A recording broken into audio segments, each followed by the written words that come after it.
Talvez você tenha feito constantemente estas perguntas. Onde posso encontrar refúgio num mundo cheio de conflitos? Ou, como e onde posso encontrar força para vencer nesse mundo que oferece tantas derrotas? Acompanhe agora com o pastor Edson Bruno mais um programa Encontro com a Palavra.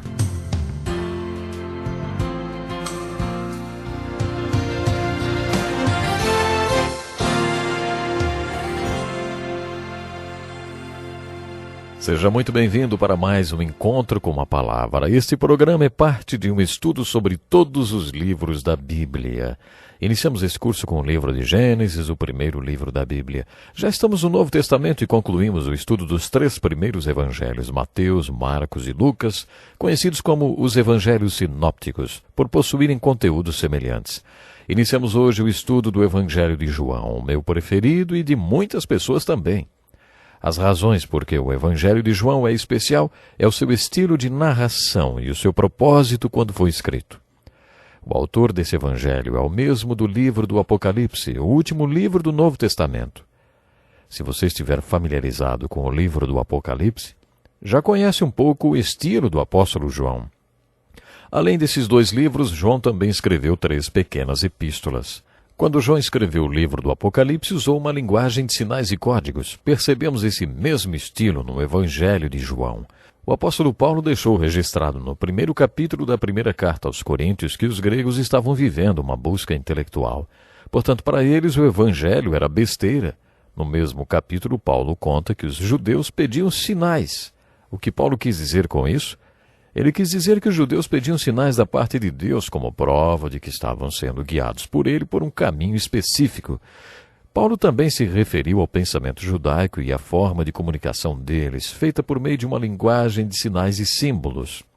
Apocalipse é um livro muito bonito, escrito dentro da linguagem de sinais e símbolos dos judeus.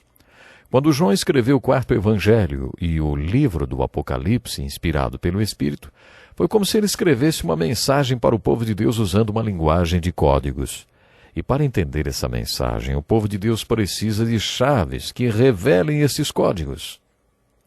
Proponho que você procure algumas dessas chaves para que você compreenda tanto o livro do Apocalipse como o Evangelho de João.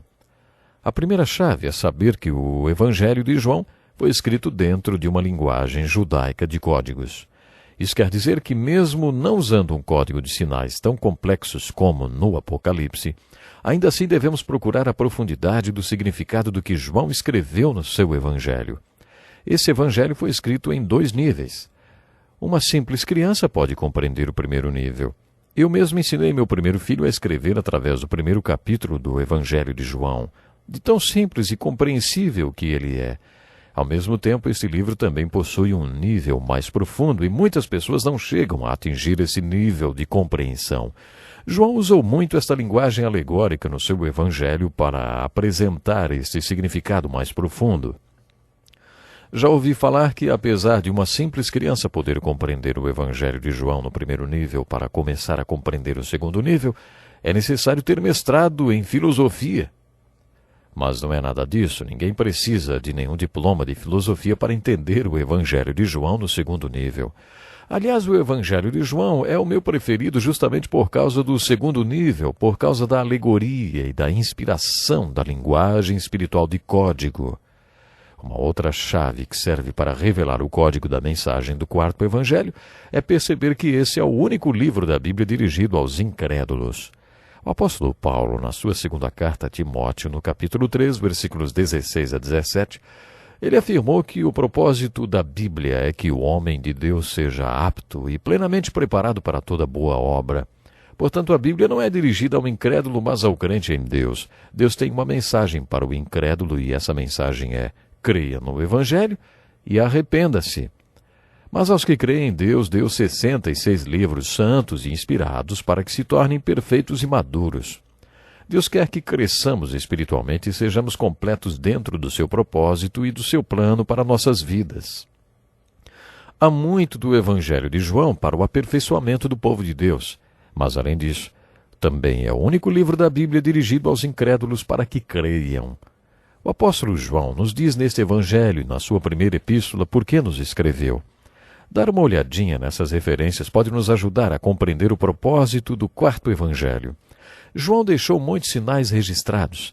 Por sinais, ele quer dizer milagres que provam que Jesus foi o Messias, o Cristo, o Filho de Deus e Salvador do mundo. No versículo 31 do capítulo 20, João afirma: Jesus realizou na presença dos seus discípulos muitos outros sinais miraculosos que não estão registrados neste livro. Mas estes foram escritos para que vocês creiam que Jesus é o Cristo, Filho de Deus, e crendo tenham vida em seu nome. O propósito de João, quando escreveu o quarto evangelho, foi para nos ajudar, para que examinássemos o relato desses sinais, destas evidências que Jesus nos deixou, que provam que ele é quem disse ser e qual foi o seu propósito nesse mundo. No último versículo desse evangelho, João afirma que se ele tivesse contado todos os sinais que Jesus fez, não haveria livros suficientes para registrar tudo. Essencialmente, João nos diz que, entre todos os sinais miraculosos que Jesus fez, ele selecionou alguns, e se nós examinarmos esses registros, nos convenceremos que Jesus de Nazaré foi o Cristo, o Messias, o Filho de Deus. E que se nós crermos nessa verdade anunciada neste evangelho, teremos vida eterna. Esse foi o propósito de João ao escrever o quarto evangelho. Isso faz deste livro, dentro do cânon das Escrituras, um livro especial, porque ele é dirigido ao incrédulo e afirma categoricamente que seu objetivo é que o incrédulo venha a crer. Entender qual foi o objetivo de João quando escreveu este evangelho pode afetar profundamente a sua compreensão e nos fazer apreciá-lo ainda mais. É por isso que quando alguém diz ao pastor que quer começar a ler a Bíblia e pergunta por onde deveria começar, ele primeiro pergunta se a pessoa crê no Evangelho. Se a resposta for não, mas se ela está interessada, então o pastor sugere que comece pelo Evangelho de João, porque o objetivo de João foi fazer com que o incrédulo cresce e recebesse a vida eterna. Outra chave para compreender o Evangelho de João é perceber que, diferentemente dos outros evangelhos, o de João apresenta uma argumentação sistemática. No geral, os outros evangelhos apresentam a biografia de Jesus e um registro dos seus ensinamentos e de alguns dos seus milagres e curas. Como já falamos, os evangelhos possuem perspectivas diferentes da vida de Jesus na Terra, mas o de João possui uma argumentação sistemática. A questão que ele sustenta nos 21 capítulos do seu livro é que Jesus é o Cristo, Filho de Deus. Ele traça esta verdade em todo o livro, começando do primeiro capítulo, sempre batendo na mesma tecla. João foi consistente e sistemático, reforçando sua argumentação de que Jesus, o Jesus de Nazaré, é o Cristo, o Filho de Deus e Salvador do mundo. Jesus não teve um nome como a maioria das pessoas tem, como, por exemplo, João da Silva ou Edson Bruno. Seu nome era Jesus, mas ele era identificado como Cristo. Quando nos referimos a ele como Jesus Cristo, estamos dizendo que Jesus, o Jesus de Nazaré, é o Cristo. Em grego, a palavra Cristo quer dizer Messias. Quando João diz que Jesus é o Cristo, ele estava dizendo que o Jesus sobre o qual lemos no Novo Testamento é o Messias profetizado no Velho Testamento.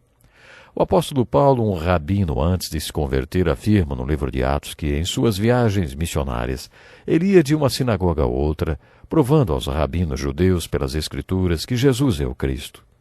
Em suas cartas, ele afirma que a doutrina básica da Igreja do Novo Testamento era Jesus. Jesus é Senhor. Vou repetir. Jesus é Senhor. Lemos isso em 1 Coríntios 12, 3. No final do Novo Testamento, em sua primeira epístola, João afirma que a doutrina básica da Igreja do Novo Testamento era Jesus é o Cristo. Quando juntamos todas estas informações, chegamos ao que chamo de uma abordagem do Evangelho de João.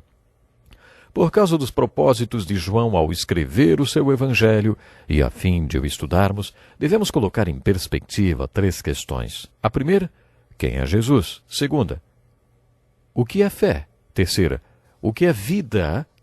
No capítulo 21 do seu Evangelho, João afirma que escreveu esse livro para fazer um relato dos sinais miraculosos que Jesus fez para nos convencer que a resposta à primeira pergunta é que Jesus é o Cristo, o Messias, o Filho de Deus. Capítulo após capítulo, João nos afirma das mais variadas e belas maneiras que Jesus é o Cristo, o Messias, o Filho de Deus. Em todos os capítulos desse Evangelho encontraremos a resposta para a pergunta: o que é fé? João declarou que faria este relato a respeito de Jesus para nos convencer de que Jesus é o Cristo, Filho de Deus, e que se acreditarmos nas verdades relatadas neste livro, receberemos vida eterna.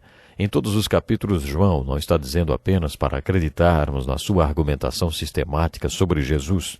Ele explica o que quer dizer quando nos exorta a crermos na sua argumentação sobre quem Jesus é. O que é fé? O conceito de fé é muito difícil de ser definido. Por isso, em todos os capítulos, João faz ilustrações sobre quem é Jesus e nos mostra o que significa crer que Jesus é o Cristo. Se entendermos e crermos em tudo que João falou sobre quem é Jesus, receberemos vida eterna. Essa vida eterna que ele menciona não é a vida que nunca acaba. Ele não está se referindo à quantidade de vida, mas sim à qualidade. No capítulo 10, versículo 10, João registra as seguintes palavras de Jesus: Eu vim para que tenham vida e a tenham plenamente. Que tipo de vida Deus planejou para o homem? É sobre isso que João está falando quando usa a expressão vida eterna. Vida eterna implica tanto em qualidade como em quantidade de vida. Segundo João, não experimentamos essa qualidade de vida com o nascimento físico. Mas se vivenciarmos o que ele chama de novo nascimento ou nascimento espiritual, aí sim teremos vida num plano mais elevado. Teremos vida mais abundante, ou então teremos vida eterna.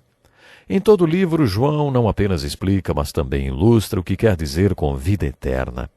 Então, quando lemos o livro de Jesus, devemos perguntar: João, o que é vida? O que você quer dizer por vida eterna? Lembre-se das perguntas que estaremos fazendo à medida que analisarmos o livro de João. Quem é Jesus? O que é fé? E o que é vida? Você verá que João responde a cada uma dessas perguntas em todos os capítulos do seu Evangelho. Gostaria de dar uma tarefa para você fazer enquanto estuda o Evangelho de João. Observe quantos retratos de Jesus você consegue encontrar em cada capítulo. Eu encontrei 15 no primeiro capítulo e 14 no capítulo 4. Veja quantos você encontrará. Depois disso, procure memorizar cada um desses retratos. À noite, quando você não conseguir dormir, adore a Deus através do Evangelho de João, meditando nesses retratos de Jesus. Temos, por exemplo, no capítulo 1, uma ilustração. O Cordeiro de Deus que tira o pecado do mundo. No capítulo 2, o doador da alegria e da vida. Agora vou terminar o programa e lhe convido. Não perca o próximo. Até lá.